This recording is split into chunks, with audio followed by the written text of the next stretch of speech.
আসসালামু আলাইকুম ওয়া রাহমাতুল্লাহি ওয়া বারাকাতুহু। উপস্থিত দর্শক মণ্ডলী, আমি আমার ব্যক্তিগত অসুবিধার কারণে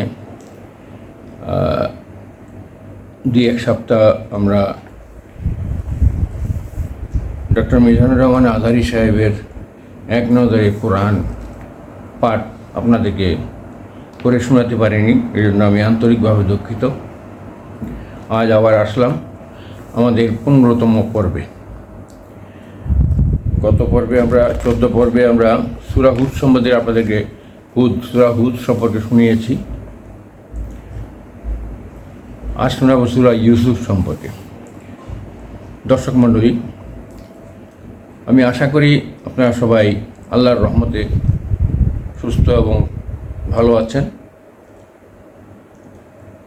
কথা না বাড়িয়ে আমরা কাজে লেগে যাই। আপনারা মন দিয়ে সূরা ইউসুফের বাংলা শুনবেন, অন্যকে শোনাতে চেষ্টা করবেন। শোনার সাথে সাথে এটাকে সাবস্ক্রাইব করবেন, শেয়ার করবেন। তাহলে আমি আপনাদেরকে শুনিয়ে যে সওয়াবটুকু পাবো, আপনারা অন্যদেরকে সাবস্ক্রাইব করে বা শেয়ার করে ঠিক সমপরিমাণ সওয়াব আপনারাও পাবেন। আমি আশা করি আপনারা পরকালের আশায় এই সওয়াব থেকে বঞ্চিত হবেন না। তাহলে চলি আমরা সূরা ইউসুফ সম্পর্কে আমাদের শোনাই। আমরা নিউজ 54 টিভি চ্যানেল থেকে এই কোরআন পাঠ আপনাদেরকে আমরা শোনাই। আপনারা আমাদের সাথে থাকবেন, আমাদের সাবস্ক্রাইব করবেন, শেয়ার করবেন। আসুন আমরা সূরা ইউসুফ সম্পর্কে আমরা কিছু পাঠ করি। বিসমিল্লাহির রহমানির রহিম। সূরা ইউসুফের প্রথমে তারতিব বিন নুজুল, এটা হলো নাজিলের ধারাবাহিকতা তথা কোন সূরার পর নাজিল হয়েছে তা বিবেচনায় এটি 53 নম্বর সূরা। এর আগে সূরা হুদ ও পরে সূরা হিজর নাজিল হয়েছে। তারপরে আসি আমরা তারতিব ফিল মুসাব।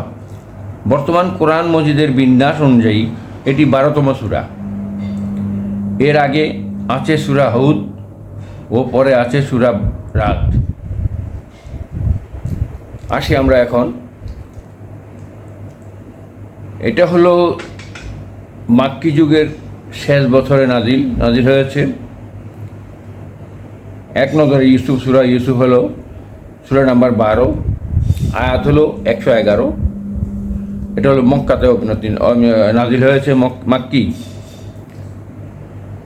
এটার নামের রহস্য হলো এই সূরার প্রায় পুরোটা জুড়ে জায়গা পেয়েছে নবী ইউসুফ আলাইহিস সালামের ঘটনা। কোরআনের আর কোথাও এমনটা দেখা যায় না যে গোটা একটি সূরায় বিশেষ একটি ঘটনা বর্ণনার জন্য বরাদ্দ রাখা হয়েছে। নবী ইউসুফ আলাইহিস সালামের জীবনী বেশ ঘটনাবহুল ও শিক্ষণীয়। ভীষণ পরীক্ষা ও চড়াই উতরাই পার হয়ে তিনি পেয়েছেন নবুয়ত ও রাষ্ট্র ক্ষমতা। তো এ সূরায় যেহেতু বিশেষভাবে ইউসুফ আলাইহিস সালামের একার ঘটনা জায়গা পেয়েছে, তাই সূরার নামও হয়ে যায় সূরা ইউসুফ। এই সূরার মেজর থিম হলো 1. ইউসুফ আলাইহিস সালামের স্বপ্ন, ভাইদের হিংসা ও ষড়যন্ত্র। 2. নতুন জায়গায় আশ্রয়, আসন্ন বিপদ ও কারাবাস। 3. আল্লাহর সাহায্য ও কারামুক্তি, রাষ্ট্র ক্ষমতা অর্জন ও স্বপ্ন সত্যে পরিণত। এবার আসি আমরা সূরার শুরু ও শেষ সম্পর্ক। সূরার শুরুতে আল্লাহ তাআলা বলেন, অতীত নবী রাসূলদের ঘটনাগুলো আমি তোমাকে সঠিকভাবে জানাচ্ছি। আর সেই সব ঘটনার শেষে তিনি জানালেন, নবী রাসূলের ঘটনাগুলোতে বুদ্ধিমানদের জন্য পরম শিক্ষা আছে। এই আয়াতটির মাধ্যমে শুরু শেষের আলোচনায় সূরাটি পূর্ণতা পেয়েছে। এবার আসি আমরা অন্য সূরার সঙ্গে এই সূরার সম্পর্ক। এই সূরার আগের সূরা হলো সূরা হুদ, তার শেষ দিকে বলা হয়েছে, রাসূলদের ঘটনাগুলোর দরকারি অংশ আমি তোমাকে শোনাই, এর মাধ্যমে তোমার ঈমান বাড়িয়ে দেই। আর এই সূরার শুরুতে বলা হয়েছে, অতীতের ঘটনাগুলো আমি তোমাকে সঠিকভাবে জানাচ্ছি, তুমি কিন্তু আগে এগুলো জানতে না। এবার আসি আমরা এই সূরার শানে নজুল সম্পর্কে জানি। নবীজি মক্কি জীবনের শেষ দিনগুলোতে নাজিল হয় এই সূরা।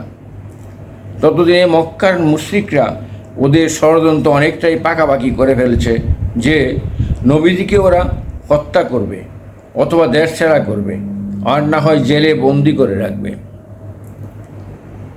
কোন নবী? হযরত ইউসুফ আলাইহিস সালাম। সেই সময় ফন্দি করে কয়েকজন মুশরিক এলো নবীজির কাছে। নবীজিকে আটকাতে ওরা জিজ্ঞেস করলো, তুমি যদি সত্যিকারের নবী হয়ে থাকো তাহলে বলো তো, ইয়াকুব নবীর সন্তানরা কি করে ফিলিস্তিন ছেড়ে মিশরে গেল? ঘটনাটা কি? ওরা ভেবেছিল নবীজি ওদের এই প্রশ্নের উত্তর দিতে হিমশিম খাবেন, কিন্তু আল্লাহ তার রসুলকে সত্য প্রমাণ করলেন, নাজিল করলেন গোটা একটি সূরা। আল্লাহ শুধু মুশরিকদের জিজ্ঞাসার জবাব দেননি, বরং ঘটনার ধারা বিবরণীটাও মুশরিকদের সাথে কেমন খাপ খাইয়ে দিলেন। মুশরিকরা ইউসুফের ভাইরা মিলে যেমন ইউসুফকে হত্যা অথবা দেশ ছাড়া করার প্ল্যান করেছিল, তোমরাও আমার নবীর বিরুদ্ধে সেই একই ষড়যন্ত্র করছো। এভাবে একদিকে যেমন ওদের জিজ্ঞাসার জবাব দিলেন, অপরদিকে ওদের ষড়যন্ত্রের ব্যাপারে ইঙ্গিত দিয়ে ওদেরকে বড়সড় একটা ধাক্কাও দিলেন। তবে এ সূরার অন্য একটি শানে নজুল এসেছে তাফসিরের কিতাবে। কোরআন নাজিল শুরু হওয়ার পর প্রায় 12 বছর কেটে গেল। একদিন কিছু সাহাবী বললেন, হে আল্লাহর রসুল, আমাদেরকে যদি দু একটি ঘটনা শোনাতেন। সাহাবীদের ঘটনা শুনবার এই তৃষ্ণা মেটাতেই নাজিল হয় সূরা ইউসুফ। এটা আছে দেখার জন্য বলা হয়েছে কুর্তুবী তাফসির 9/118, বিকাই আন নাজমুদ দুরার 10/2। এবার আসি আমরা সূরা ইউসুফের সেগমেন্টের সম্বন্ধে জানি। প্রথম হলো পরীক্ষা। একের পর এক পরীক্ষার মুখোমুখি হয়েছে নবী ইউসুফ ও তার বাবা ইয়াকুব আলাইহিস সালাম। তারপর আসি আল্লাহর পরিকল্পনায় ভরসা।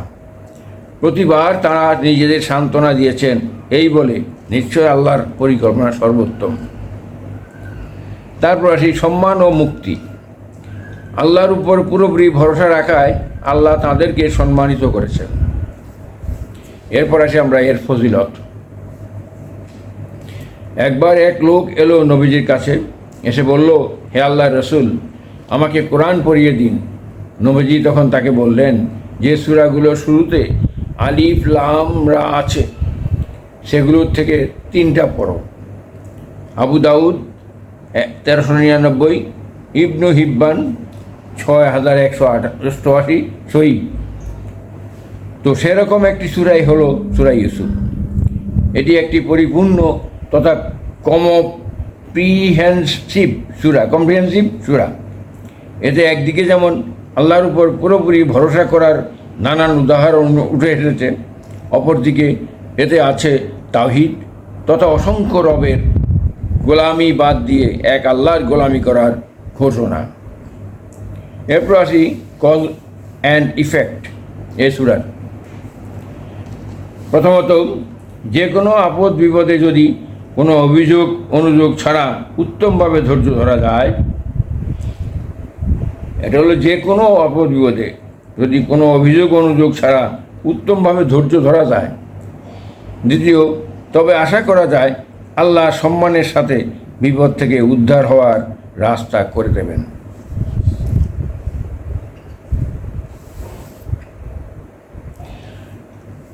এরপর আসি আমরা সূরা ইউসুফের গতিপথ হলো স্বপ্ন সেন্ট্রাল থিমটা আর কি। আল্লাহর নিখুঁত প্ল্যান অন্ধকার কূপ থেকে রাজ সিংহাসনে, গতি বদলে এক স্বপ্ন। আল্লাহ তাআলা ইউসুফ আলাইহিসসালামকে একটি স্বপ্ন দেখালেন। সেই স্বপ্নের মাঝে ছিল নবী ইউসুফ আলাইহিসসালাম। নবী ইউসুফ ও ইয়াকুব আলাইহিসসালামের জন্য বিশেষ ইঙ্গিত। আল্লাহর পরিকল্পনা বোঝা।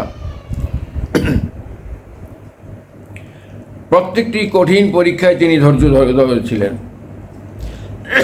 কেননা তিনি বুঝতে পারছিলেন যা কিছু চোখে ঘটতে দেখছেন আর তার আড়ালেও কিছু ঘটছে।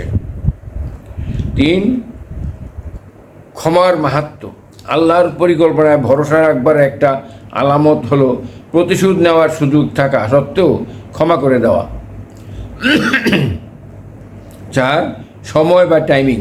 ইয়াকুব আলাইহিসসালাম তীব্র মানসিক যন্ত্রণা সত্ত্বেও আসমানি ফয়সালার অপেক্ষায় ছিলেন, তাড়াহুড়া করেননি। তিনি জানতেন আল্লাহর নির্ধারিত সময়ের আগে কিছুই ঘটবে না। এটা হলো ঈমান, তার একটা ভরসা আল্লাহ উপরে। এরপর আসি আমরা এই সূরার ওভারভিউর মধ্যে পবিত্র কোরআন হলো সঠিক ইতিহাস জানার সর্বোত্তম উপায়। এই কথাগুলো আছে আয়াত 1 থেকে 3 পর্যন্ত। তারপর হলো ছেলেবেলায় ইউসুফ আলাইহিসসালামের দেখা স্বপ্ন, তাকে নিয়ে তার ভাইদের চক্রান্ত ও তাকে কুয়ায় নিক্ষেপ। এটা আছে 4 আয়াত থেকে 18 আয়াতে। তারপর আছে ঘটনাক্রমে মিশরের ক্ষমতাসীনের পরিবারের আশ্রয় লাভ, তবে তার স্ত্রীর ছলনা ও চক্রান্তের কারণে ভীষণ পরীক্ষার মুখোমুখি। এটা আছে 19 আয়াত থেকে 34 আয়াত। এরপর আছে নির্দোষ প্রমাণিত হওয়ার পরও ইউসুফ আলাইহিসসালামকে পাঠানো হয় কারাগারে, সেখানে 2 যুবককে তাওহীদের দাওয়াত।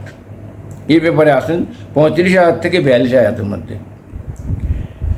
এরপর আছে কারাগারে বসে ইউসুফ আলাইহিসসালাম সম্রাটের স্বপ্নের ব্যাখ্যা দিলেন, এর মধ্য দিয়ে আল্লাহ তার জেল মুক্তির ব্যবস্থা করে দেন। এটা আছে 43 আয়াত থেকে 57 আয়াতে। এরপরে আবার কিউতে আছে ইউসুফ আলাইহিসসালামের সাথে তার ভাইদের সাক্ষাৎ। ভাইয়েরা তাদের ভুল বুঝতে পারে, ইউসুফ আলাইহিসসালাম ভাইদের ক্ষমা করে দেন। এটা আছে 58 আয়াত থেকে 98 আয়াত পর্যন্ত। এরপরে সবশেষ তিনি তার পুরো পরিবারকে মিশরে নিয়ে আসার ব্যবস্থা করেন। এভাবেই নবী বনি ইসরাইল মিশরে বসতি করে। এটা 99 আয়াত থেকে 101 আয়াত আছে। এরপর আছে ইউসুফ আলাইহিসসালামের এই বিস্ময়কর ঘটনা নবী মুহাম্মদ সাল্লাল্লাহু আলাইহি ওয়াসাল্লাম ও তার উম্মতের জন্য বিরাট একটা দৃষ্টান্ত। এটা আছে 102 আয়াত থেকে 104 আয়াত। তারপরে আছে মুশরিকদের নানান অযৌক্তিক কথাবার্তা খণ্ডন করা হয়েছে। এটা আছে 105 আয়াত থেকে 110 আয়াতে। এরপরে আছে কোরআনে বর্ণিত ঘটনাসমূহ হলো মানুষের জন্য গুরুত্বপূর্ণ শিক্ষা, আর সেটি কথা বলবার মাধ্যমে সূরাটি শেষ করা হয়েছে। এটা আছে 111 আয়াতে।